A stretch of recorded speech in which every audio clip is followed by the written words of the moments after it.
Welcome to Paint Provence with Tess, painting tips in watercolours. And this is our first lesson, and the first lesson is, of course, a talk about materials that we need for our painting. I'm going to start out with the paper. Paper is either Canson, Arches, Strathmore or any other well-known make. And for watercolours we need 300 grams or 140 pounds according to where you live in the world, and cold press. Cold press paper has a rough surface that catches the paint and is very good for all sorts of different techniques and textures. Next, I'm just going to go briefly into brushes. As you can see, I've got an abundance of brushes. But to start out with, we don't need that many. So I'm just going to show you a few. This is Petit Gris, because I live in France. I buy these in France, that are made out of squirrel.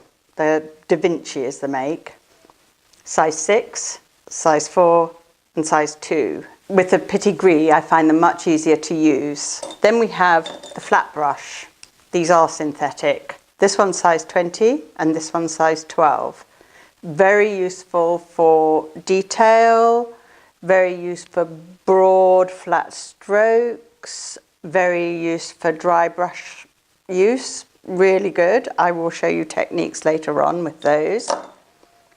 Then I have the rigger, which is a long, thin brush, synthetic as well, which is very good for splattering, for daubing and for fine lines. So brushes, that's all you need there. Now I have my lovely painting palette, which I was going to clean before this video and I forgot, and full of yummy colours. And I use tube paint, and I use Winsor & Newton Professional, which I found is the best watercolour paint out of all the paints I've used.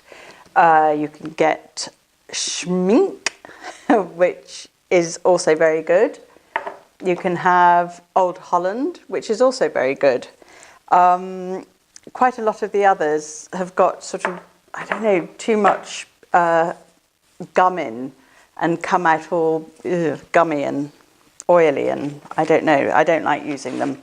But Winsor & Newton, I love. Palette paint is good for travelling with. They're in these little hard boxes, but I find them very ungiving, whereas the tube paint is very soft and easy to use. So my preferred paint is the tube paint. And moving on rapidly, of course, we need a palette, an extra palette for mixing, a knife for separating the paper, jam jars, plenty of them for mixing, for rinsing the brushes and using the water for the paint. I use soft pencils, HB to 8B, 9B, because if you're drawing your painting first, then you need a soft pencil so it's easy to rub out. So rubbers, you can have a putty rubber or a rubber like this. It's a nice soft rubber and really rubs out really well and doesn't leave a mark. So, nice rubber. Then we have the pencil sharpener or the Stanley knife.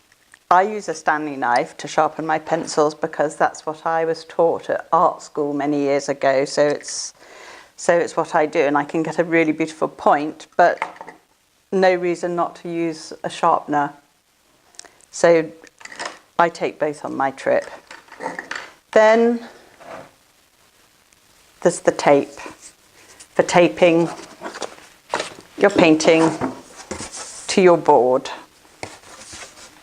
Very useful. Or marking it off if you only want to use a part of your paper and you want a good definition. Sponge, which I'll show you how to use later on as well. Natural sponge. You can buy a big one, cut it up, not expensive at all.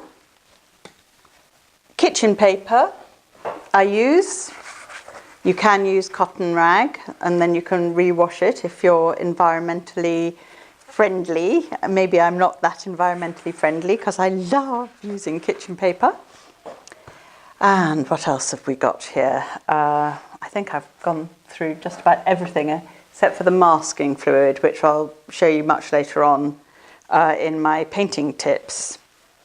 So for now, that's my painting tips with Tess in Paint Provence with Tess. Thank you for listening.